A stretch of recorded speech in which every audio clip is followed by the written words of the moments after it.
field goal is good.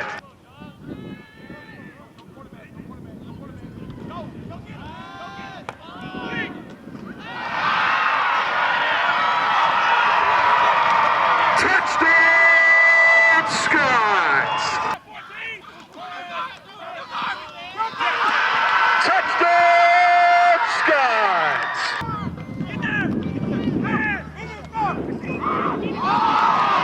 And the two-point conversion is good on a pass from Eli Funk to number 7, Aiden Huntsman.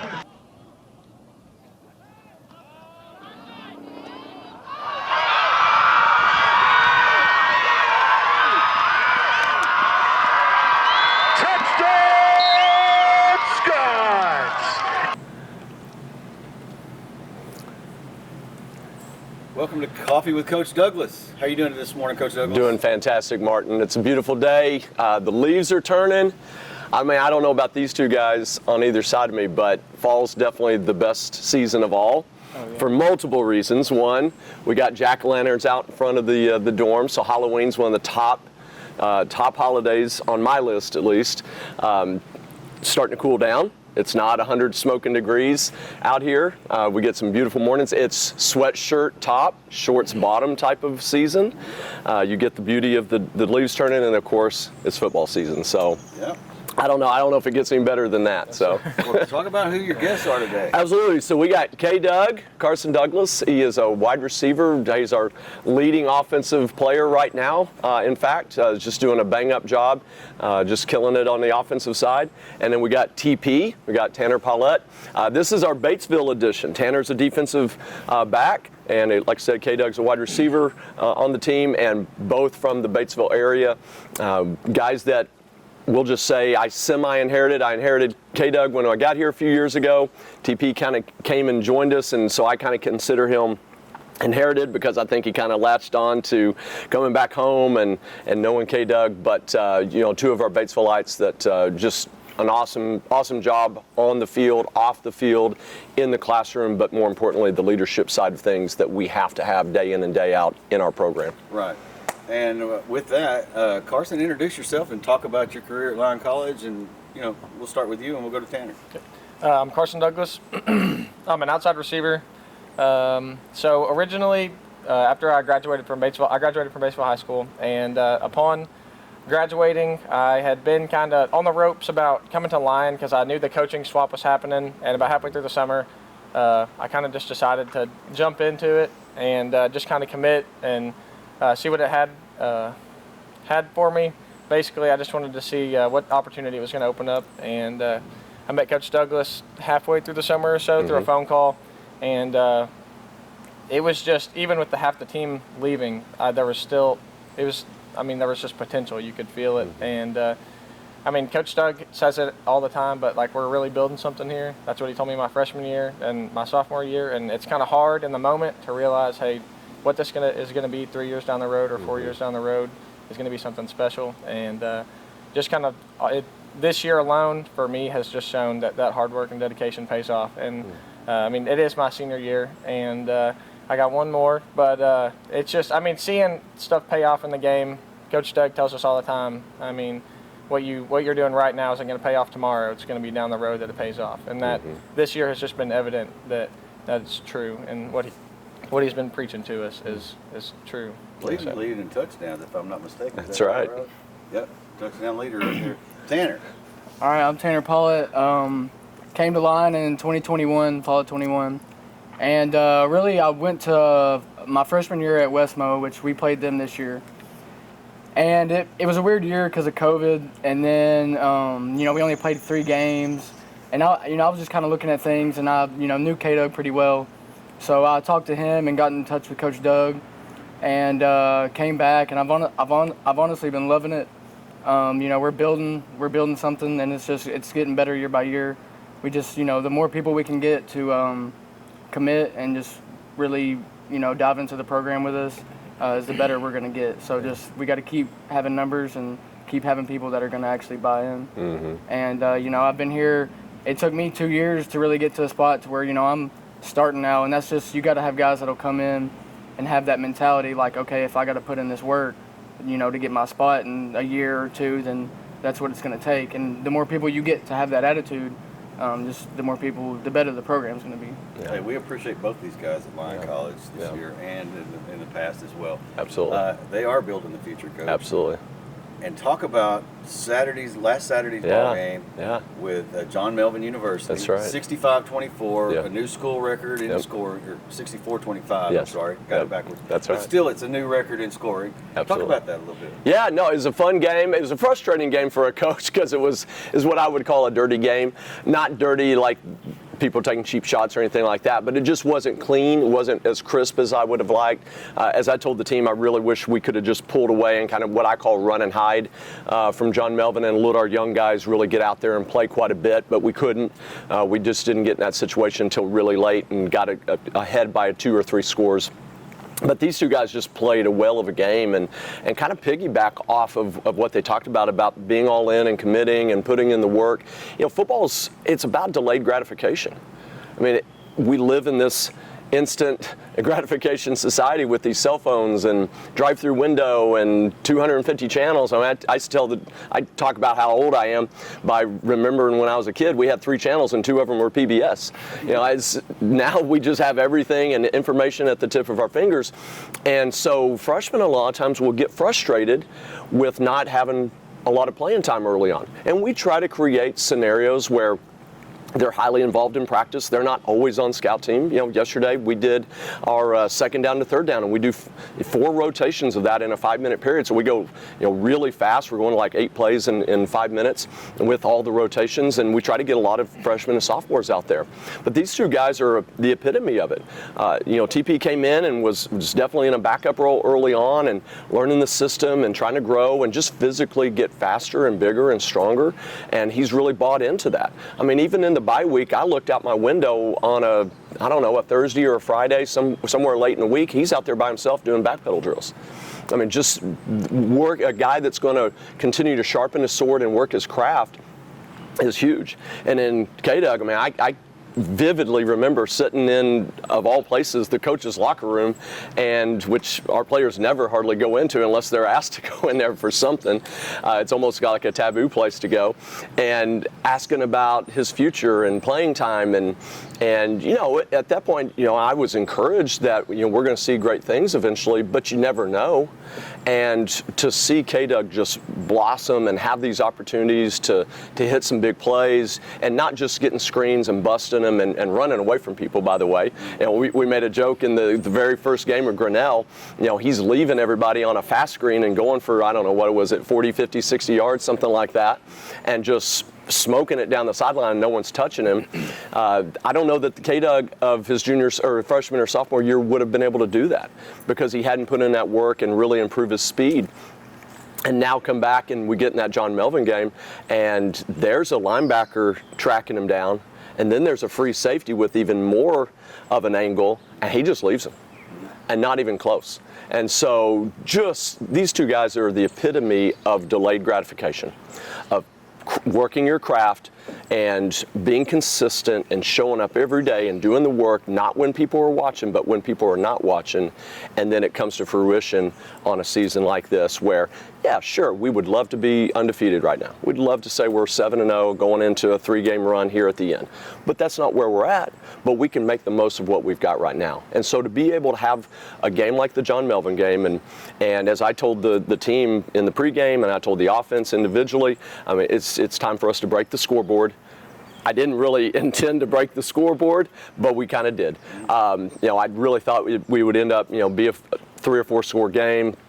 We would keep it, keep it where, second quarter we could get some young guys in, and then, late third quarter, mid third quarter, we could really run with the young guys. But that's not how it worked out. And, guys like TP and guys like K-Dug, they responded, and we were able to do some great things on Saturday. And John Melvin's a young program and developing, and so we want to take that with a grain of salt a little bit. And as I told the team on Sunday, we have to respond and play better and prepare better than we did leading into this one and all the others, because we have a chance to make a really nice run here at the end, but only if we perform. Right. Carson, talk a little bit about Saturday's ball game and your performance. So Saturday was exciting. I think leading up to the game, it was kind of, I think a lot of times when you get a young team, and even us as a young team, I think there's a lot of preparation that people take for granted. So like Monday and Tuesday, Monday was our scouting report day, Tuesday was practice, Wednesday was practice. We just wanted to make sure that everybody was not taking this game lightly. And the preparation and the morale on the field all week was amazing.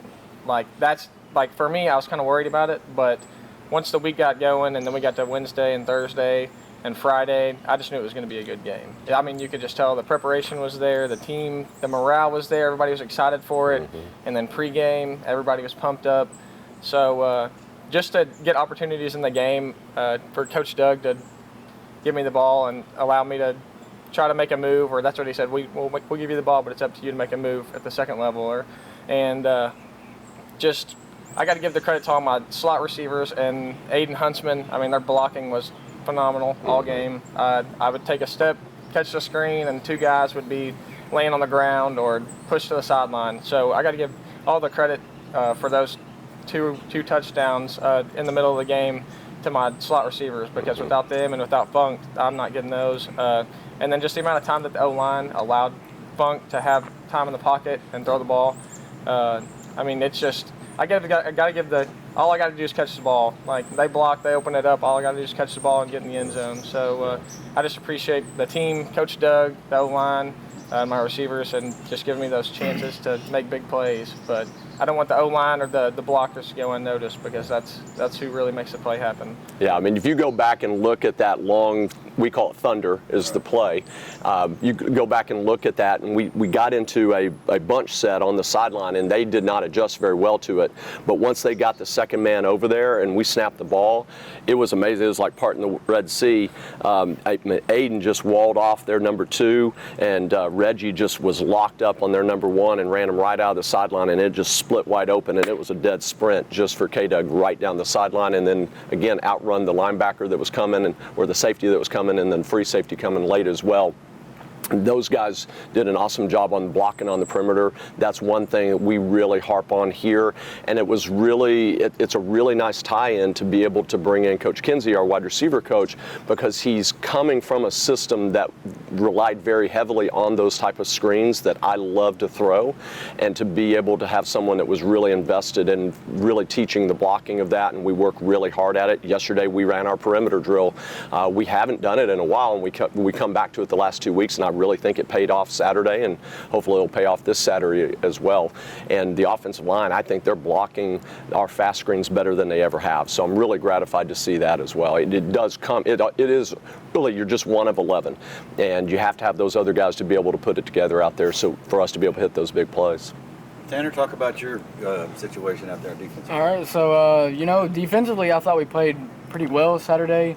You take away the few big plays that we gave up, and that score looks a lot different, and we feel a lot different as a defense. Yeah. It's just little things, discipline things. It's not, we have good effort. We're playing fast. It's just we got to cut down on some of the discipline mistakes. And if we do that, I think we'll be fine. And I just think that's something that, if we can get fixed, it's going to be scary, because the offense looked good last week, and they helped us out a lot. We had some big stops, but we also gave up some big plays. So if we can just negate the big plays, defense will look pretty good, pretty scary this week. Yeah, when we meet every Sunday, we talk about team measurables, don't we? And one of the top ones we have on those, they're team measurable because they're statistics that I think are really important in the outcome of the game. And one of the top ones is big plays. And one thing that doesn't get looked in the team measurables, but I talk a lot about, is starting field position, whether that's on our kickoff return or our kickoff and their kickoff return, where they're starting first play of the drive. We call that P and 10. But also, when there's a punt exchange, do we get some returns in kind? We get the ball, we return it back 10, 15 yards. Xavier Long, our punt returner, sometimes does a great job when he can get it fielded and get up the field. But this week, because of the pressure we put on their punter and the defense stopping the John Melvin's offense, in their own territory and forcing some short punts. We had some really short fields to start with. I mean, I think we could have probably put more yards on the scoreboard or on the stat chart if we had some longer fields we had to drive. But there was a couple opportunities where the defense doesn't get credit for it necessarily, but to get a 3 and out or to get a stop inside their 25, 30, 35, even 40-yard line, and then force a bad punt, whether it's a short punt or a muffed punt. I mean, there's one where their punter freaked out and thought he was going to get blocked, and he just ate it. I mean, that's a 4th down stop. That's like they just went for it on 4th, and we stopped them, and that happened to be around their own 30-yard line, 35-yard line, so we're taking the ball right there.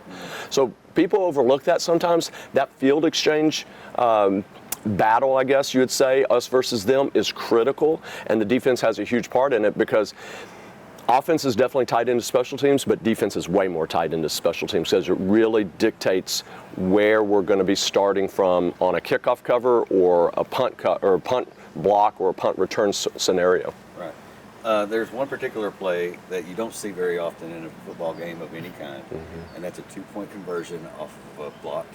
That's true. That's true. Now yeah. Talk about Nate Salt. I forgot all about that one. Absolutely. We actually talk about it, and it's going. We have so these guys will find out early. We have this little thing we call Friday Focus, and I have a big long slideshow. If you look at the total number of slides, and these guys sometimes feel like they're looking at this many slides, but it's like 165, 170 slides I have together of just years and years accumulated of clips, whether I find them in Division I or a game that we played or an opponent we've scouted. And they can tell you too, there's a Arizona Christian versus, I don't know, maybe Texas College or somebody like that. There's all sorts, Louisiana Christian and all sorts of teams that we played in the past that I find a clip when I'm scouting an opponent saying, we either got to do it this way or we don't want to do it this way. Mostly it's don't do it this way. In fact, they'll start joking and say, don't do this, because that's what I usually say. But that is going to be one of those clips that's going to go in there is when that scenario happens and you get a muffed snap on a PAT or a field goal or you get a block and you can't scoop that ball immediately, kick it forward. Because at the worst, somebody's just going to fall on it, and we're just going to take the ball after the play's over. But if we can scoop that thing and run, that turns into points.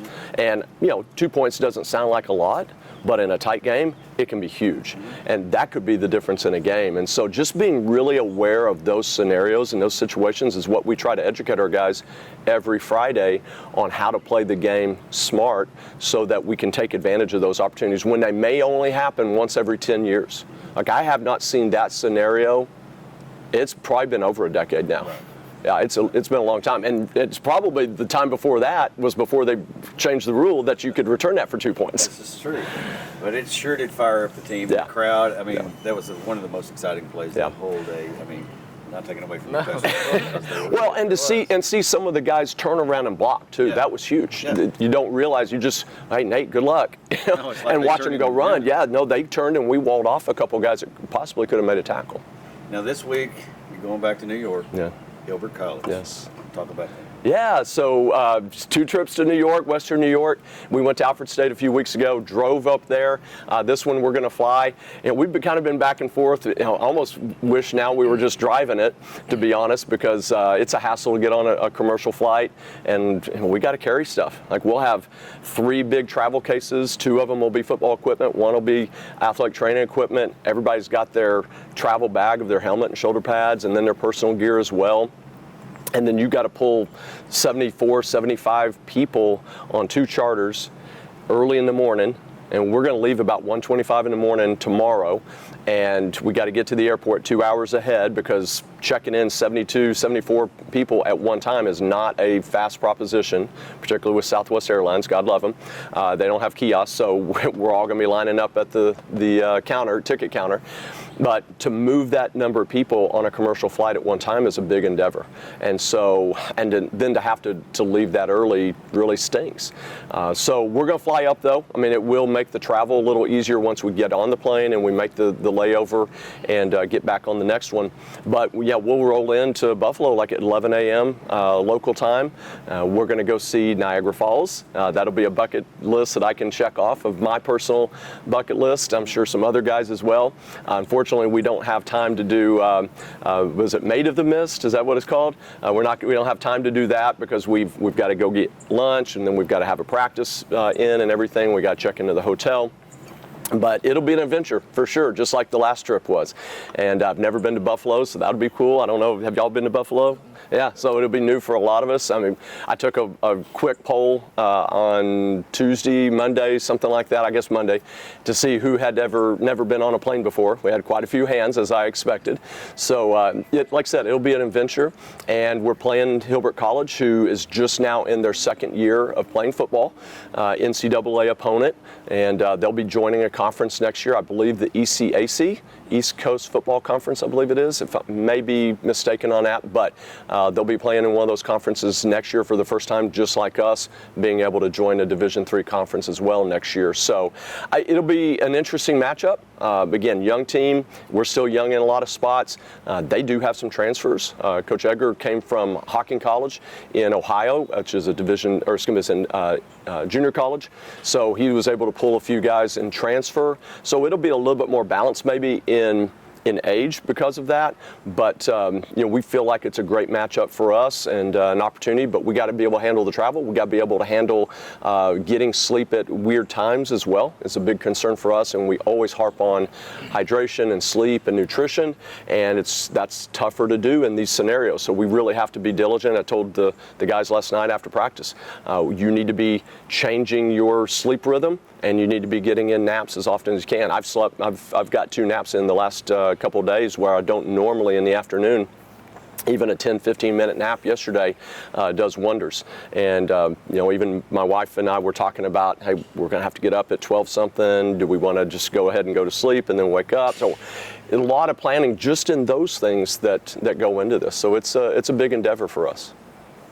Talk a little bit about the travel in Hilbert State there, Carson. So that is probably one thing that I'm not looking forward to is the travel. I think it's going to be cool to get to fly again. That's always a cool experience. I think maybe our sophomore year, freshman year is the first time we got to fly.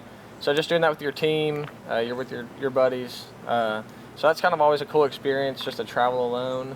And I've never been to Buffalo, so that's going to be cool. I think we have a layover in Chicago. So I think so. Being in the airport, it's what you make of it. You could have a good time. You could enjoy what you're looking at. You could go explore, look around. I mean, you can't go out to the city or anything, but I think just enjoying the time with your buddies makes the travel easier. Of course, sleeping, I can't stay awake on a plane, so I'll go to sleep the second we get on the plane. But that was the thing that scared me going to Alfred State was the travel. Hilbert, I think it's going to be a little bit better. I think people are excited. We've got some momentum going. We've got the 24-hour rule, but just having the build-up behind a game like last game, I think the travel is it's going to be something to capitalize on. And we get to go see a new place. It's a pretty place up there. We get to fly. We're going to go get to see the city, and hopefully go win a football game. Yeah. So I look forward to it. Tanner, what's your take? My take, I think everybody's looking forward to it. It sucks, like Coach Doug said, getting everybody on a plane. But once you're on the plane and get where you're going, yeah, it's about creating those memories and just being a team, being there together. And I think we have a good attitude and mentality going into it. I think that that helps with just morale going into the game. And I really just think it's how we attack it, and if we attack it how we should, we'll come back with a W. Yeah. Awesome. Yeah. What concerns you about Hilbert State, Coach? They've got some athletes. They've got some guys that can really play. They're doing some nice things on defense that can take some things away. So we have to adjust our game plan a little bit there. I think it does open up some opportunities as well, but we'll have to execute. Weather's always a concern for me, particularly if we have to throw it around a little bit.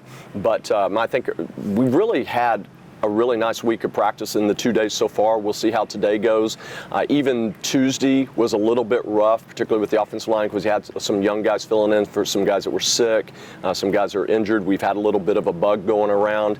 We've had 7 to 8 guys off and on out of practice for at least one practice. So Seems like we're getting over the hump of that. I was actually texting with Coach Trochet, who's the head coach at Luther College, just this morning, and he said the same thing. They've got the bug running through their place, so it's interesting how that all runs. Even their video coordinator had an illness, and so did ours yesterday. Our video coordinator had to go home. I sent him home. He's got his hood up, and he's got his face in his hoodie, and I was like, get out of here. You're not making me sick. You're not making anybody else sick. So, those guys will bounce back, and we'll continue to get more on kind of hitting on all cylinders like we did yesterday. I expect today's practice to be pretty strong. So, for Hilbert, it's really going to be offensively for us. Can we establish a run game in some form or fashion, and then be, consistent catching the ball, running the right routes, hitting on timing, and be able to make some big plays in the passing game, and like hopefully Saturday, hit some big plays finally in the running game as well. And then defensively, it's like Tanner said, it's really going to come down to us fitting gaps with discipline and making those tackles when they come about. That was really the issue last Saturday, is if we just hit gaps when we're supposed to and not try to peek into another gap or try to overplay something, then I think we're going to have a nice defensive showing and be able to limit their ground game and limit what they can do in the air as well. 11 o'clock kickoff there? 11 local. Local. So, Okay. like us, they have to play at St. Francis High School. It's a private Catholic high school there in Buffalo. And so they're kind of beholden to the high school schedule. And so just a few weeks ago, I got called by Coach Edgar, and he said, Coach, you're not going to like this, but we got to move it up yet another hour because of the high school schedule. We were planning on playing 12 local, which is kind of a standard time on the East Coast for a lot of people to play. Right. And I wanted to play at 12 because originally our travel plans were for us to fly back Saturday night. We had worked it out, catch a flight, and, God love commercial airlines, but of course that flight got canceled about 2-3 weeks ago, so we had to schedule a second night in the hotel, and now we got to fly out early on Sunday. So not ideal by any means. Definitely didn't want that to happen because, again, I was really looking forward to flying out one day and flying back the next. But either way, we'll have to do 2-night hotel stay and turn around and come back Sunday morning. But at the end of the day, if we keep the right attitude and we look at it like an adventure and have fun with the travel, it'll all work out. Cool. So 11 a.m. Saturday, Gilbert College. 11 a.m. Eastern time, okay, 10 so a.m. Central. Okay, that's what right. I was making that's sure. right. We got 10 a.m. kickoff here. So everybody tune in to the website at 10 a.m. We'll have the live stream going for the game. That's right. Beautiful New York. It's got to be just beautiful. Yeah. Y'all know magic marker mustaches on the plane on the way over there? Please don't get me. I'm gonna have my eye mask on and probably snoozing, so don't get me. Anything else you want to add to it? No, we're really looking forward to it. As I told the guys coming out of the bye week, we've got 4 more opportunities to really finish the season out like we want and play to our potential, play to our standard that we have, and we did that Saturday. We didn't do it perfectly, as I told the guys, and they all agreed that we didn't play fully up to our standard, but we got the W. Now it's time again to take that next step, up our game, level up, and play closer and closer and closer our standard every opportunity, every snap that we have, and again, look at this as an opportunity to just get better, and if we do that, then the W's will come. Okay. Guys, you want to add anything? I'm good. Good? Ready to play. Thanks for having us on here. Yeah, absolutely. Thanks for coming, guys. They just came out of a workout, by the way. It's not like they just rolled out of the dorm room or out of bed or anything like that. So, of course, they don't live in the dorms either. They're living at home, but being Batesville guys. But they just finished a workout and got their stir. We got to put in a plug. Maybe we get a little NIL for these guys. But guys, they're putting in the work even on a Thursday morning before we're getting ready to hit the bus. Awesome. 10 a.m. Saturday. Gilbert College. In New York. That's right. We'll let the Scott spirit go with you. That's right. All right. Appreciate it. You're welcome. Thank you, Martin.